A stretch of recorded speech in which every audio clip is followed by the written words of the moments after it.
हरे राम राम राम सीता राम राम राम। हरे राम राम राम सीता राम राम राम।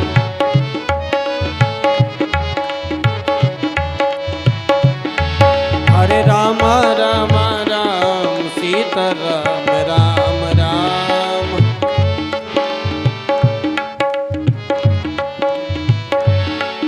देखिए सभी कोई ताली सेवा करते हुए भगवान का नाम लेने में कंजूसी नहीं करनी चाहिए। सभी कोई हस्ती को भूल के मस्ती में ताली सेवा करते हुए हरे राम राम राम सीता राम राम राम। हरे राम राम हरे राम राम राम सीता राम राम राम। हरे राम राम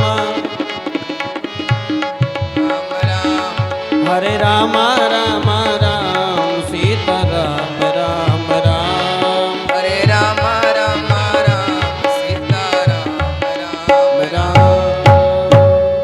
बोलिए राम राजा सरकार की जय। तो देखिए हम आप सभी बड़े सौभाग्यशाली हैं कि द्वारानाथ सरकार के दरबार में हमें आपको कथा बोलने का, कथा सुनने का सौभाग्य प्राप्त हुआ। और जब जन्म जन्मांतरों के, कल्प कल्पांतरों के, युग युगांतरों के पुण्य पुंजों का उदय होता है तब कहीं हमें भगवान की कथा सुनने का सौभाग्य प्राप्त होता है। और बिनु सत्संग न हरि कथा तेहि बिनु मोह न भाग। मोह गए बिनु राम पद होहि न तृण अनुराग।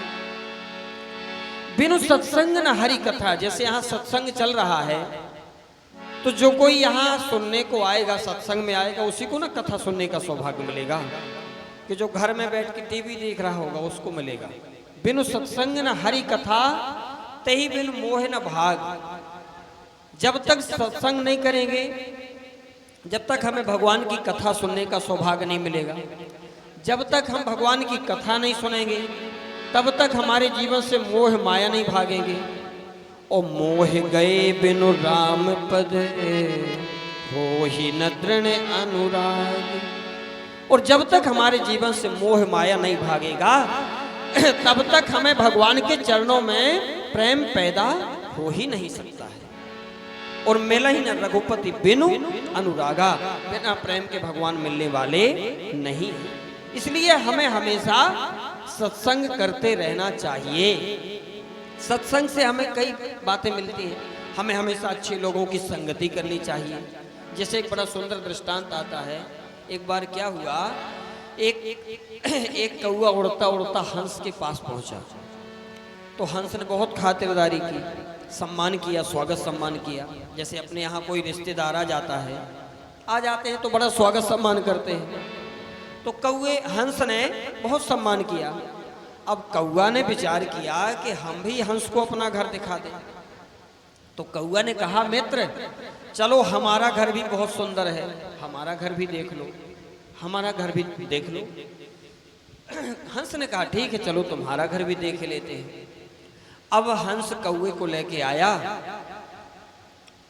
हंस को लेके आया कौवा, एक बबूल के पेड़ पर बैठा दिया। गांव के बाहर नाना प्रकार की गंदगियां उस पेड़ के नीचे पड़ी हुई थी। हंस ने कहा, मित्र हम इतनी गंदी जगह पर, हम इतनी मलिन जगह पर नहीं बैठते हैं, हम जा रहे अपने घर। कौवा ने कहा कि चलो चलो हमारे एक और दूसरा घर है, हमारा दूसरा घर देख लो। हंस ने कहा कि चलो जब यहाँ तक आए हैं तो दूसरा घर भी देख लेते हैं। अब दूसरा घर दिखाने के लिए जब कौवा गया तो एक बड़ा सुंदर राजा का बाग था। एक राजा साहब का बाग था। तो उस बाग में गए और दोनों एक पेड़ के ऊपर बैठ गए। तो जिस पेड़ के ऊपर बैठे दोनों, तो उसी पेड़ के नीचे उस बाग का जो मालिक था, राजा था, जिस राजा का वो बाग था, वह राजा भी उसी पेड़ के नीचे बैठा था। तो ऊपर से कौवे ने बीट कर दी, ऊपर से कौवे ने लेटरिंग कर दी तो राजा के कपड़ों पर गिरी। तो राजा के कपड़े खराब हो गए, गंदे हो गए। राजा को क्रोध आ गया। राजा ने मंत्री से कहा, मंत्री बंदूक उठाओ और इस कौवे को मार दो। मंत्री ने बंदूक उठाई और कौवे को मार दिया। लेकिन कौवा तो बहुत होशियार होता है। आप लोगों ने देखा होगा कि कहीं कौवा बैठा हो, आप ऐसे ही झूठा झुक जाएंगे तो वो तुरंत उड़ जाएगा कि कहीं मार ना दे। तो मंत्री ने जैसे ही बंदूक से मारी चलाई तो कौवा तो उड़ गया, लेकिन वह बेचारा निरपराध हंस मारा गया। लेकिन वह मरते मरते कह गया कि ना हम का गो हतो राजन, हंसो अहम निर्मले जले, नीच संग प्रसादेन जातम जन्म निरर्थकम। कि ना हम कागो हतो राजन, राजन मैं कौवा नहीं हूं, हंसो अहम निर्मले जले, अरे मैं तो निर्मल जल में रहने वाला हंस हूं। लेकिन नीच संग प्रसादेन, लेकिन मैंने इस नीच कौवे की संगति की है, इसलिए जातम जन्म निरर्थकम, इसलिए मेरा यह अमूल्य जीवन बेकार चला गया, निरर्थक चला गया। इसलिए यानी कहने का तात्पर्य यह है कि हमें हमेशा अच्छे लोगों की संगति करनी चाहिए, क्योंकि हम जैसे लोगों की संगति करेंगे वैसे ही हमारी विचारधारा होगी, वैसे ही हमारी वृत्ति होगी। क्यों? अगर हम चोर की संगति करेंगे तो चोरी के गुण आ जाएंगे, और चोर पकड़ा जाएगा तो चोर भी पकड़ा जाएगा, और जिसके वहाँ उसका माल बरामद होगा वह भी पकड़ा जाएगा। चोर जिसके यहाँ अपना चोरी का माल रखेगा ना तो वो भी पकड़ा जाएगा। तो यानी कहने का तात्पर्य यह है कि हमें हमेशा अच्छे लोगों की संगति करना चाहिए, सत्संग करना चाहिए। कि बिनु सत्संग न हरि कथा, तेहि बिनु मोह न भाग, मोह गए बिनु राम पद, हो ही न दृढ़ अनुराग। जब तक हम सत्संग नहीं करेंगे तब तक हमें भगवान की कथा सुनने का सौभाग्य नहीं मिलेगा। तो एक बात और कि कथा किसके माध्यम से सुननी चाहिए और श्रोता में क्या विशेषता होनी चाहिए, ये दो बातें बड़े महत्व की हैं। ध्यान देंगे तभी समझ में आएगा कि कथा किसके माध्यम से सुननी चाहिए और श्रोता में क्या विशेषता होनी चाहिए। क्यों? क्योंकि कालनेमी भी कथा कहता है ना, कालनेमी भी कथा कहता है। और किसके सामने कथा कहता है? श्री हनुमान जी महाराज जैसे सर्वश्रेष्ठ कथावाचक के सामने कथा कहता है। उनसे बड़ा राम कथा का न कोई वक्ता है, उनसे बड़ा न कोई श्रोता है, लेकिन वे जब भी जहां भी जिससे भी मिलते हैं ना, उनका उद्देश्य यही रहता है कि भगवान की कथा ही अधिक से अधिक कही और सुनी जाए। लेकिन उनके सामने कालनेमी राक्षस कथा कहता है। कब? जब लक्ष्मण जी को शक्ति लग जाती है, श्री हनुमान जी महाराज बूटी लेने के लिए जा रहे थे, तो हनुमान जी महाराज जब जा रहे थे उसके पहले ही रावण के आदेश से, रावण की आज्ञा से, और कालनेमी राक्षस साधु का वेश बना के रास्ते में बैठ गया और भगवान का भजन करने लगा। और जब श्री हनुमान जी महाराज जा रहे थे तो उनको थकान महसूस हुई, तो हनुमान जी महाराज ने विचार किया कि चलो थोड़ा जलपान कर लिया जाए आश्रम में, इसके बाद आगे की यात्रा प्रारंभ की जाए। तो हनुमान जी महाराज गए, सरमंजन बर बाग बनावा, बड़ा सुंदर आश्रम का निर्माण कर लिया उसने। आश्रम पहले से था लेकिन उसका जीर्णोद्धार कर दिया, बैठ गया। हनुमान जी महाराज गए तो वह भगवान की कथा कहने लगा। वह कहता है कि होते महारण रावण राम ही, होते महारण रावण राम ही, जीते हैं ही राम न संशय, याम ही जीते हैं ही।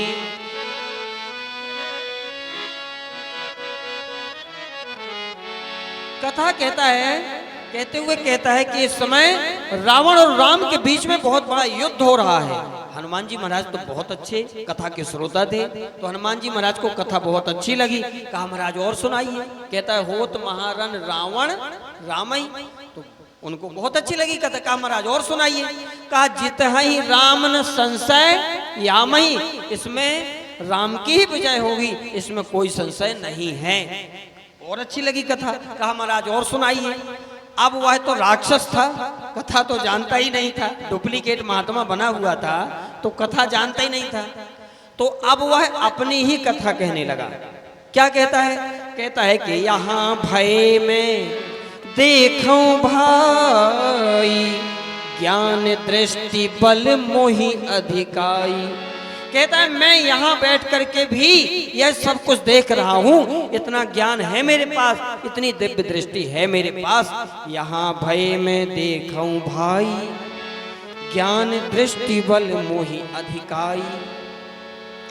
और मैं चाहता हूं यह ज्ञान, यह दिव्य दृष्टि तुम्हें भी प्राप्त हो जाए, इसलिए सरमंजन कर आतुर आवूं, दीक्षा देहो ज्ञान जही पावूं। स्नान करके आ जाओ बंदर। हनुमान जी महाराज जब स्नान करने के लिए गए तो मगरी ने चरण पकड़ लिया। कथा बहुत लंबी है, विस्तार से नहीं बता रहे, क्योंकि हरि अनंत हरि कथा अनंता, कहीं सुनाई वो विधि सब संता।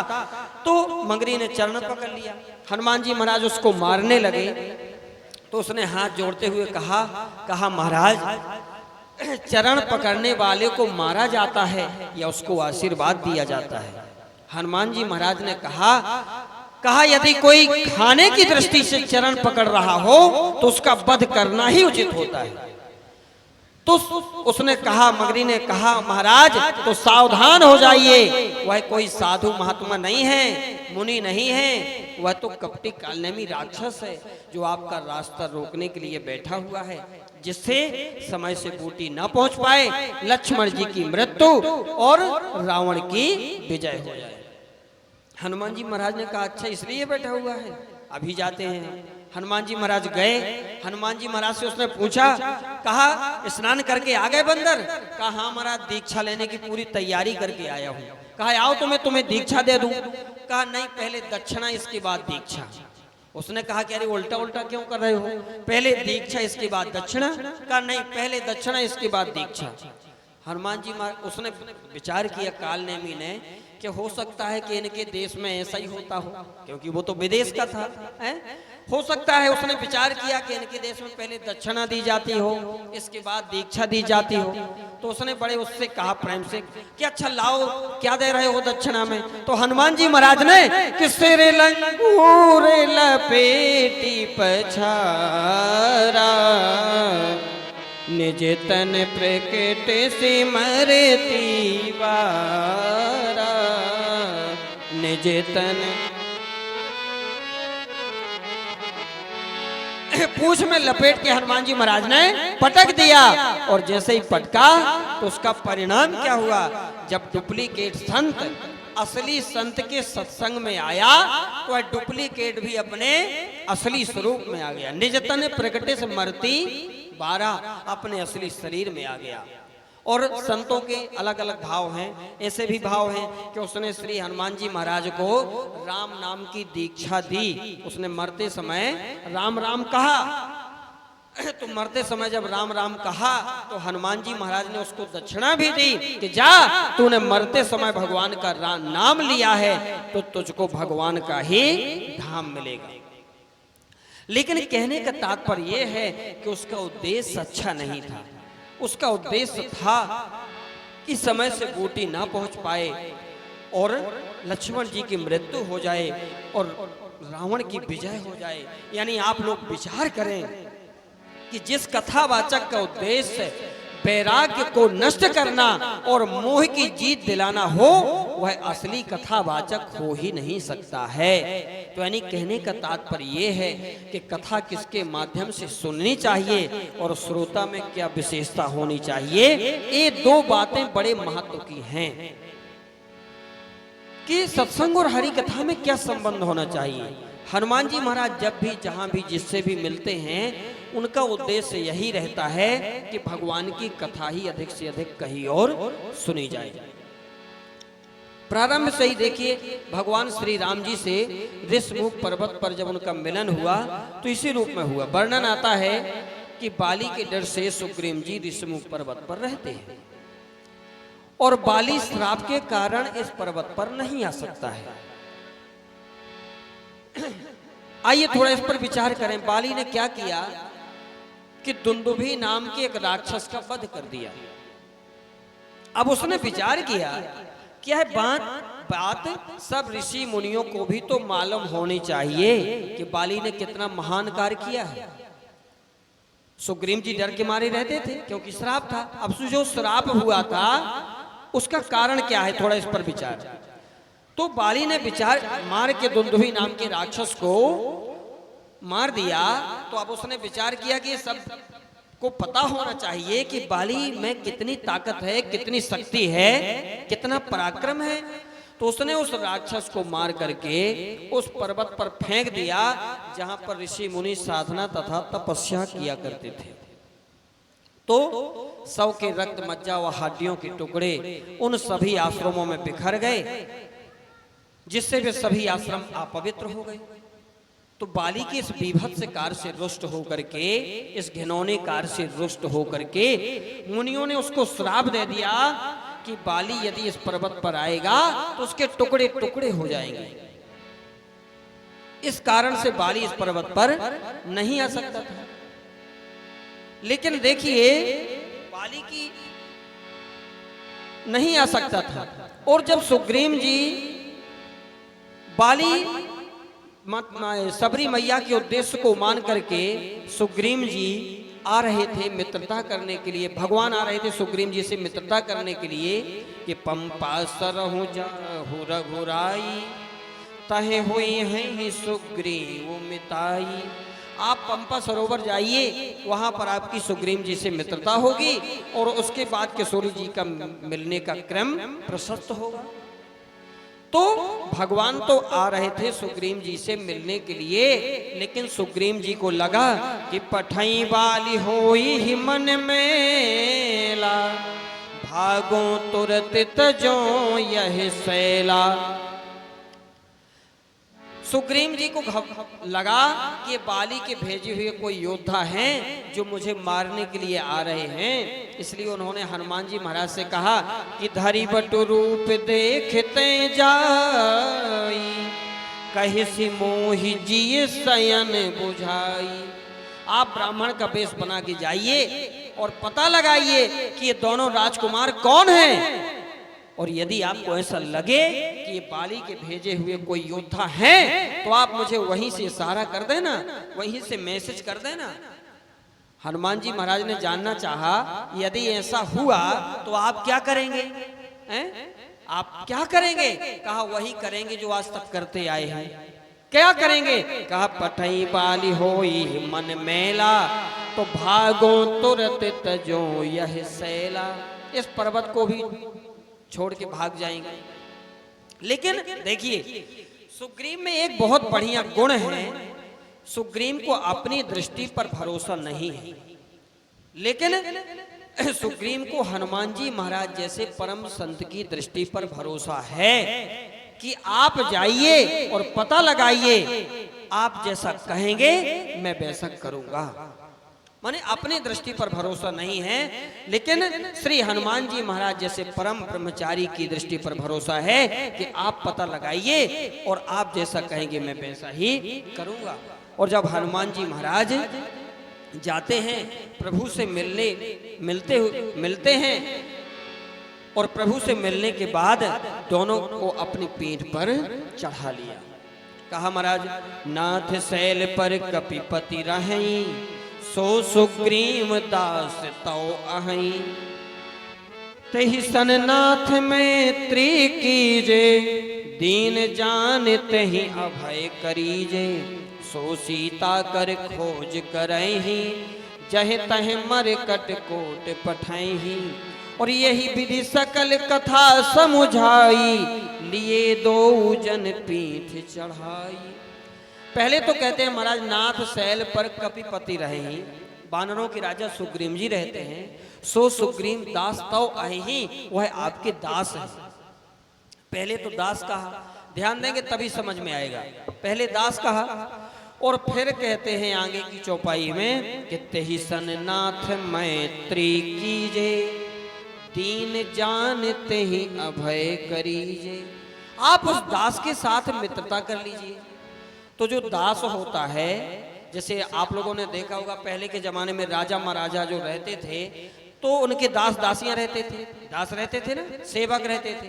तो दास को राजा अपनी बराबरी पे नहीं बैठा सकते हैं, कि बैठाते हैं। दास जो होता है चरणों का सेवक होता है, दास को बराबरी पे नहीं बैठाते थे राजा।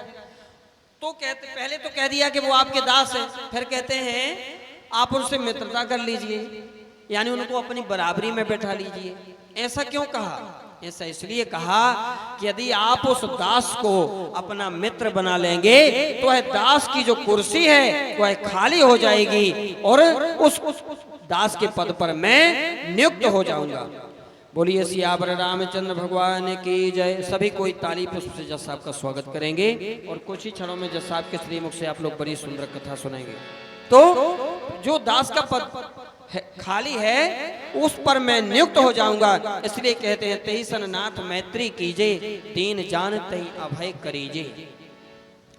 और सो सीता कर खोज करही, जह तह मरकट कोट पठही, ए विधि सकल कथा समझाई, लिए दो जन पीठ चढ़ाई। दोनों को पीठ पर चढ़ा लिया।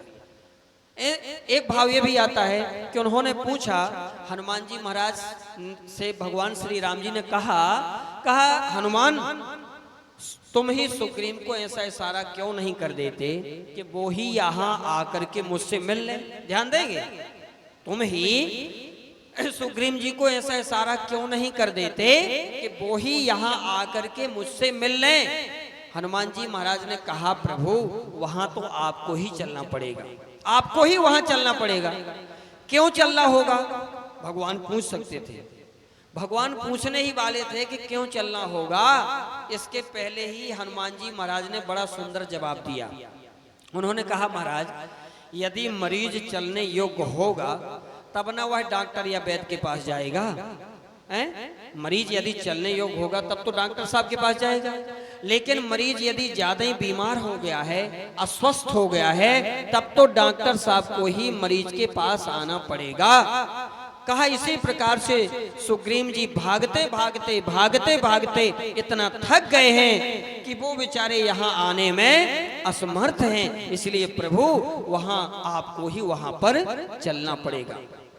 और सुग्रीव जी के पास लाते हैं हनुमान जी महाराज, और जब लाते हैं तब हनुमंत उभय दिशि की सब कथा सुनाई, पावक साखी देई कर जोरी प्रीत दृढ़ाई। अग्नि को साक्षी मान करके दोनों की व्यथा कथा सुना करके दोनों की मित्रता कराते हैं। लेकिन देखिए कथा क्रम यहीं समाप्त नहीं हो जाता है। अब जब सुग्रीव जी राजपाठ पाकर के भोगों में डूब जाते हैं तो फिर से हनुमान जी महाराज कथा सुनाते हैं। यानी कहने का तात्पर्य यह है कि हनुमान जी महाराज राम कथा के सबसे बड़े वक्ता और सबसे बड़े श्रोता, और जब जहां जैसी जरूरत होती है वैसी कथा श्री हनुमान जी महाराज सुनाते हैं। कथा सुना करके जीव को भय से मुक्त भी कर देते हैं और जीव में भय उत्पन्न भी कर देते हैं। पहले कथा सुना के सुग्रीव जी को भय से मुक्त किया। अब जब सुग्रीव जी राजपाठ पाकर के भोगों में डूब जाते हैं तो फिर से हनुमान जी महाराज कथा सुनाते हैं। कब? जब हनुमान जी महाराज कथा सुनाते हैं, जाते हैं हनुमान जी महाराज सुग्रीव जी से पूछा कि सुग्रीव जरा ये बताओ कि जिस बाण से प्रभु श्री राम जी ने बाली को मारा वह बाण कहाँ गया? सुग्रीव जी ने कहा वह बाण तो भगवान के पास वापस चला गया, भगवान के तरकस में वापस चला गया। यह तो भगवान के बाणों का स्वभाव है कि जिस बाण को किसी कार्य के लिए भेजते हैं वह बाण पूरा कार्य करके तुरंत भगवान के तरकस में वापस आ जाता है। लेकिन सुग्रीव जी ने, हनुमान जी महाराज ने बड़ा सुंदर दूसरा अर्थ बता दिया। कहा मुझको तो कुछ और समझ में आ रहा है। सुग्रीव जी ने कहा क्या? कहा मुझे तो लगता है कि आपको मारने के लिए ही भगवान ने उस बाण को अपने पास वापस बुला लिया है। सुग्रीव जी अब तो घबराने लगे, मुझे मारने के लिए? कहा हाँ आपको मारने के लिए। कहा क्यों?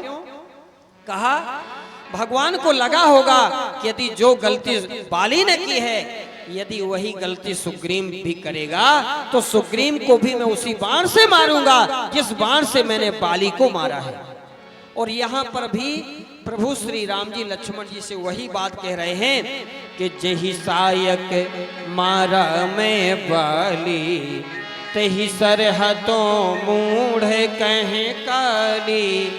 जही सायक मारा में बाली, तही सरहतों मूढ़ कहे काली।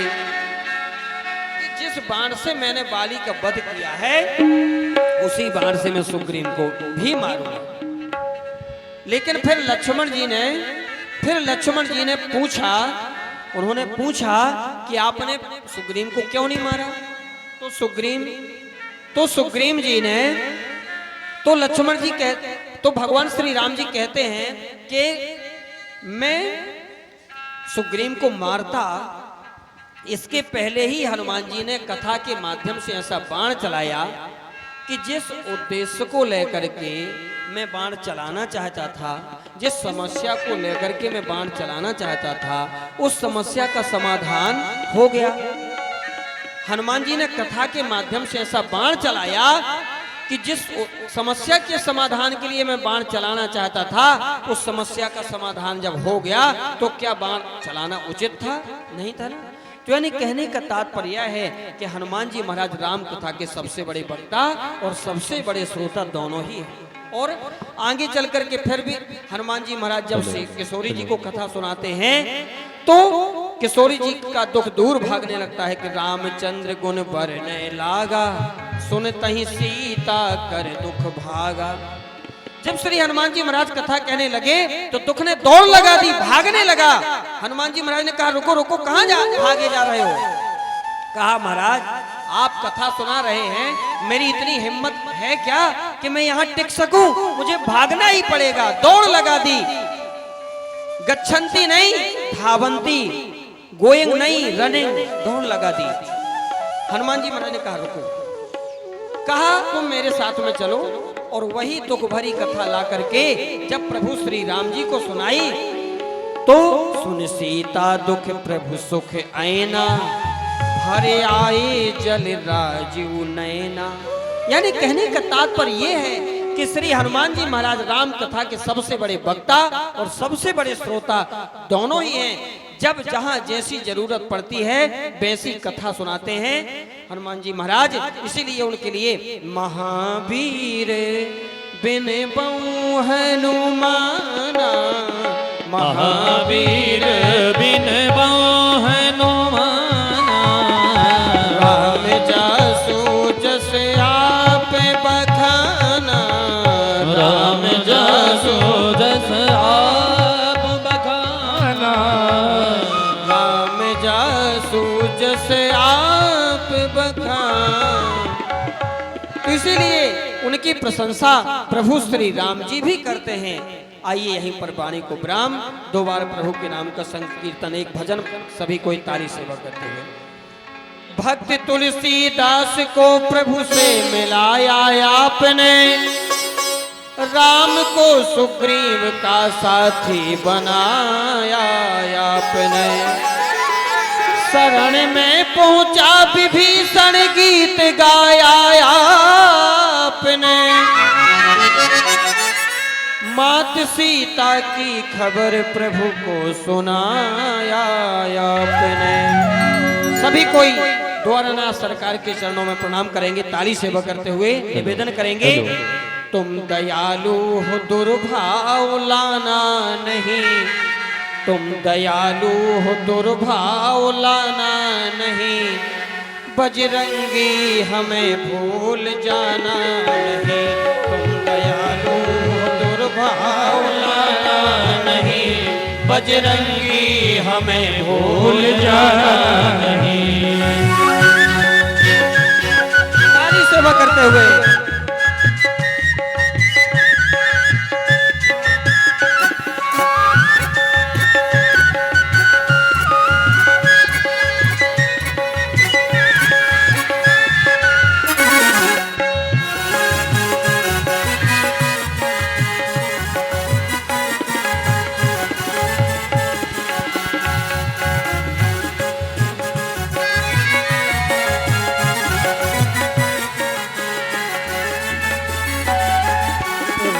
दरबार में स्वामी जाया करो, राम द्वार में स्वामी जाया करो, राम दरबार में स्वामी जाया करो, राम दरबार में स्वामी जाया करो, वहाँ फरियाद मेरी भी गाया करो, वहाँ फरियाद मेरी भी गाया करो, मेरे अवगुण भी कोई छिपाना नहीं, मेरे अवगुण भी कोई छिपाना नहीं, बजरंगी हमें भूल जाना नहीं, तुम दयालु हो दुर्भाव लाना नहीं, बजरंगी हमें भूल जाना नहीं।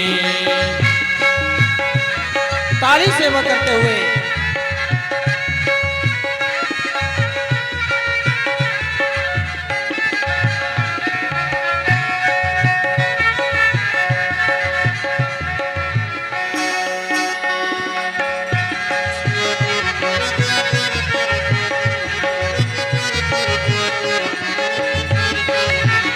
चाहते हो जो रिश्वत तो क्या देंगे हम, चाहते हो जो रिश्वत तो क्या देंगे हम। भक्त निवेदन कर रहा है कि प्रभु से मिलाने के एवज में यदि आप हमसे रिश्वत चाहते हैं तो भक्त के पास क्या है, कुछ नहीं है, क्या है? चाहते हो जो रिश्वत तो क्या देंगे हम, चाहते हो जो रिश्वत तो क्या देंगे हम। गुनाहों से भरपूर कर देंगे हम, है गुनाहों से भरपूर कर देंगे हम। और इसके सिवा कोई खजाना नहीं, और इसके सिवा कोई खजाना नहीं, बजरंगी हमें भूल जाना नहीं, तुम दयालु हो दुर्भाव लाना नहीं, बजरंगी हमें भूल जाना नहीं।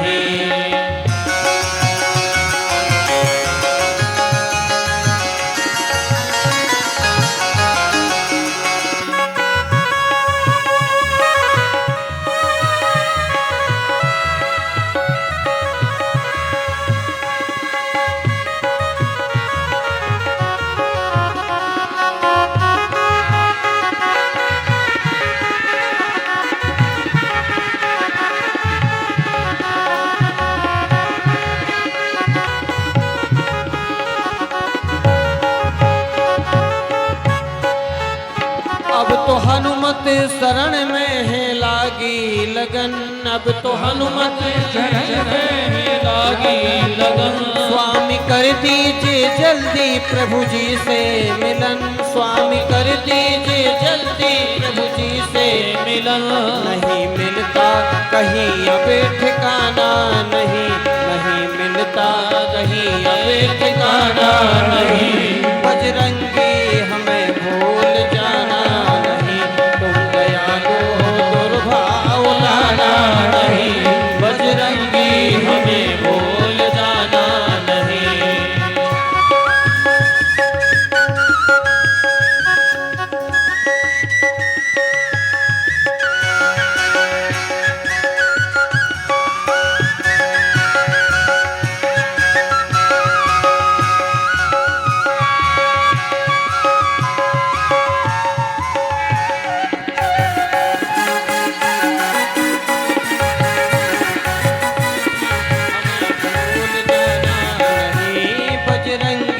हमें भूल जाना नहीं, बजरंगी हमें भूल जाना नहीं, बजरंगी हमें भूल जाना